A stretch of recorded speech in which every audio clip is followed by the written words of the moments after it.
আচ্ছা কোনছে আল্লাহ বড় না মানুষ বড়? ধরো গাদা, তুই কার হাতে কার জোড়া দেশ? কুড়ায় আল্লাহ আর কুড়ায় মানুষ। যেটা কবার কইছে ওইটা কন। আল্লাহ বড় না মানুষ বড়? আল্লাহই তো বড়।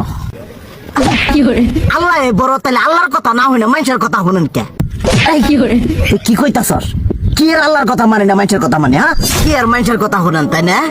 আমনে যে ওইদিনকে ডায়াবেটিসের রোগ নিয়ে যে হাসপাতালে গেলেন, ডাক্তার আপনার কত কিছু খাবার না করলো, সব কিছু না খাই এখন চলতেছেন।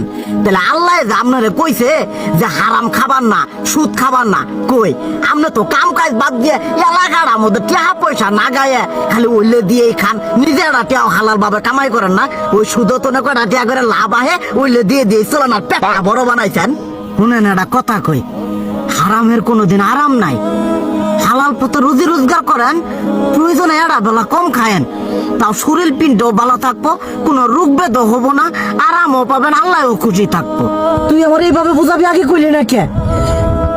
আসলে এই বিষয়টা তো আমি কখনো মাথায় এইভাবে নিইনি যে আমাদের কখনো ডাক্তার নিষেধ করলে ঠিকই আমরা নিষেধ মানি, কিন্তু উপর আল্লাহ যে কত কিছু নিষেধ করে দিয়ে সেটা মানি না। আর এই যে হারাম পথে টিয়া পয়সা কামাই করতেছেন, শরীরের মধ্যে দুনিয়া রোগ বেত হয়েছে, দেখা যাইতেছে যা টিয়া হারাম পথে কামাই করতেছেন তার তো বেশি টিয়া মনে করেন জ্বলেই যাইতেছে গা বেশি। আজকের পর থেকে আমি আর এই হারাম সুদ খামো না, আমি হালাল পথে চলবো, হালাল টাকা পয়সা ইনকাম করবো। এতে করে যদি একবেলা কমও খাইতে হয় তবুও খামো, তবু আমি আর এই হারাম পথে চলবো না। আচ্ছা ঠিক আছে।